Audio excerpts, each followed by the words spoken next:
Airtel was the only founder member from India. All the other guys were international guys like AT&T, BT, Orange, and OEMs like Cisco, Polycom, Microsoft, etc. What OVCC set out to do was what they have written here. Any network, any vendor, any device. When they say any vendor, it is essentially the OEM. So it is Cisco, Polycom, Microsoft, IBM. Anybody should be able to talk to anybody. Anybody sitting on an AT&T network should be able to seamlessly dial a call to a guy sitting on, an Airtel network, for example, or a KDD network in Japan or whatever. And all devices should be able to talk to each other. So a tablet should be able to talk to a room, should be able to talk to a desktop, should be able to talk to, a phone, whatever. So this is where OVCC was mandated to do. This is what OVCC was mandated to do. And they started setting up policies, they started setting up work groups, technology forums, and started creating a lot of, platforms and principles and policies, which will not only enable the technical interoperability, but also the commercial interoperability. So for example, if a customer who is sitting on an AT&T network has to talk to a customer who is sitting on an Airtel network, then he should be paying AT&T by the minute of usage of video that he does, just like a phone call. And similarly, the customer sitting on Airtel network should be able to pay by the minute to Airtel for the video. Now, between AT&T and Airtel, they should have an ability to transact and share those revenues for the purpose of exchanging traffic, just like they do in the invoice. So that's what OVCC does. So Airtel has been has been present in two ways in OVCC. One, there are only 4 core network service providers in OVCC globally, who are basically the exchange. Anybody else who wants to talk to anybody else in the world has to go through these 4 core providers in order to exchange their traffic. So Airtel is a core NSP along with Masergy, Orange and AT&T. Similarly, there are managed service providers, people who are providing services to the end customer. Airtel is also a managed service provider who is going to be providing customers the services, just like all the other guys here you see, Masergy, Verizon, BT, Global, TCS, Singtel, etc.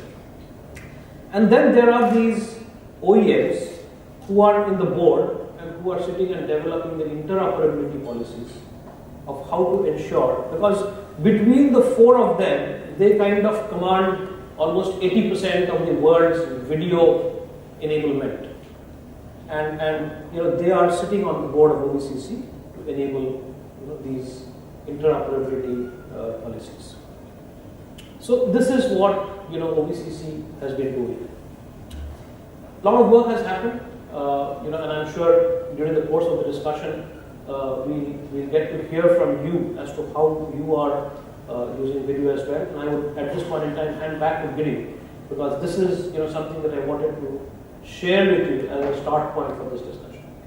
Thank you. Thanks, Shankar. I think that was a very nice overview of where video conferencing technology is today and where it came from. Yep. I think some people can definitely relate to some of the pictures that you were showing. My concept of video conferencing model was one big room in which you said it, look it up on the screen. So I just want to ask people around the table, how many people are using video conferencing? Not personally, as an organization.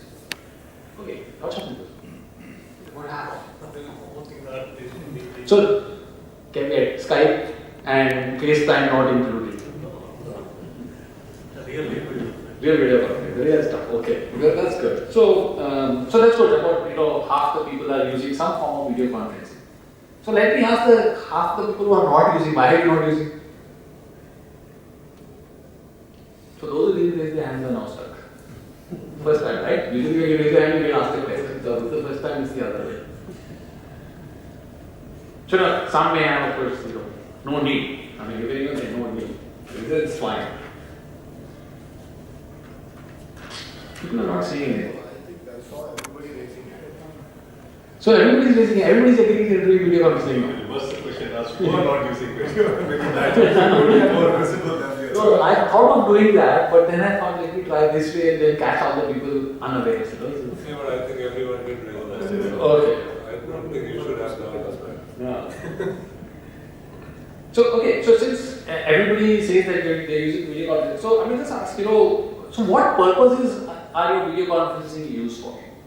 What are the typical things you use the video conferencing sessions for?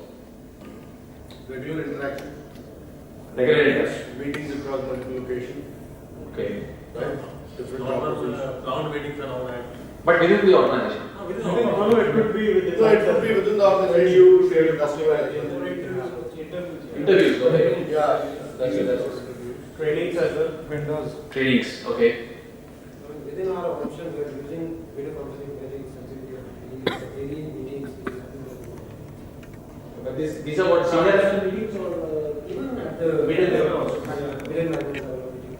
Okay. In our case, like we got 50 branches, so we always, connect with them, talk to them. Every day, right? Keeping tabs on what they're doing. That's right. And another perspective is managing 50 branches from one location, traveling cost is so high. So brought down the traveling cost like we are managing. Okay. Video conferencing. So that's the main purpose. So a lot of people are using it for efficiency, general coordination, making sure that everybody says. So interviews was another thing that came up. So these are interviews within the company, or you are interviewing candidates and people? Promotions also. Okay. Especially in results. Okay. So that's it. That's interesting. A lot of people are using. So anybody has some very innovative use for which you are using video, which you think is very different? Yeah, for us as we are the pharmaceutical, so what happened often since we deploy this video conferencing, the artwork, which we developed at your headquarters, so that we are sharing with the plant and other locations, Russian operations, so that we courier it and then people do all these things, we are sharing through video, Okay. and then we getting that approval instantly. So we save a lot of time, that. So that's good. I mean, that's really a business productivity. But that is what I was asking, going to ask the next thing was, how do you think it adds value to your business? So I think Kapil did mention that there is a cost saving in traveling. But did other people have any other business value you see from video conferencing? See, I beg to differ from Kapil. We don't cut down travel costs. Actually, we cut down the need of travel. Okay. Need for travel. So, you don't have to cut down travel costs, right? Actually, the most important thing Good is one. not the travel cost, only the Time time also. factor is also very important. So the speed of business. So you are able to do business faster. So that's And another actually- benefit. that you- Decision can be taken at a time. Anybody else had any? I mean, suppose he mentioned, this thing about having global offices and need to change artworks and things. The speed. In art is also, we are again coming with so in our case, whatever shipment we are looking for, goal for those shipments, getting the goal for Client goal. client goal is working on the video. Okay. Actually saving a lot of courier which is being used. Right. Lakhs and lakhs of So that's very good point. See, Sorry. the organization from BMW, we are heavily using basically on matter of the one-to-one meeting is very. Okay. Person to If person. you are having a video one-to-one meeting, you have a personal relation. Right. In fact, another thing which we have noticed is that the participation increases because in case of the physical travel, the number of people who are participating in the meeting are less as compared to number of people who are participating in the meeting when it is being done on the video conference. So everybody feels more involved in the company's operations. Very valid point. Even the board meetings are also now started happening. Yeah, because senior management can always justify this.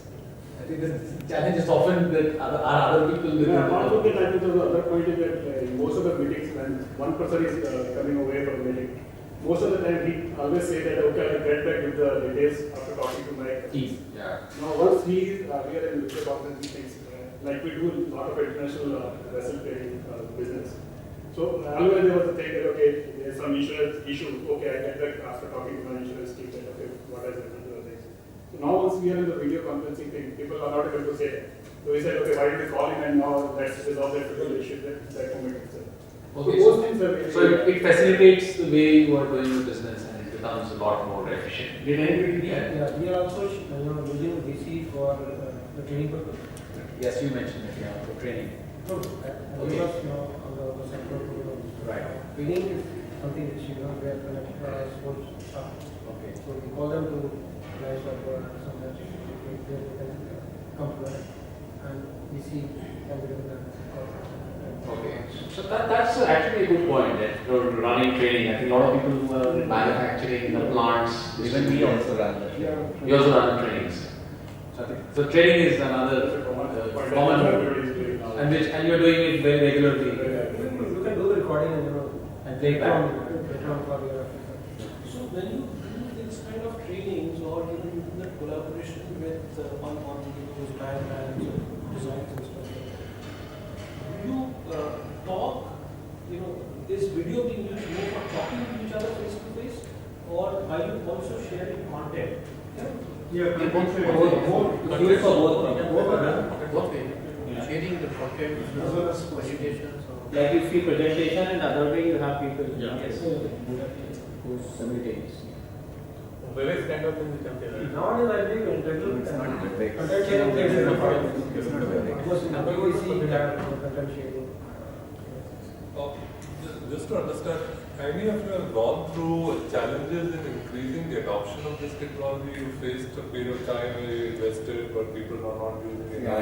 Anything which you have done differently to kind of increase the adoption of this technology? But that's something we obviously hear a lot, especially the customers who are going into this technology for the first time. So maybe some experience in that. You see, I can. I can talk about a challenge that we are not able to invest heavily on this technology. Sure, please. Right? Rather, we have a need, but we can make it a pressing need only if the costs are below than what it is today. Today, if I have to look at the flexibility isn't there. I tell you why the flexibility isn't there. The video conferencing is quite effective if I have Wi-Fi to this phone device. Yes. So if I run 3G, I cannot rely on the network today. Unfortunately, I'm on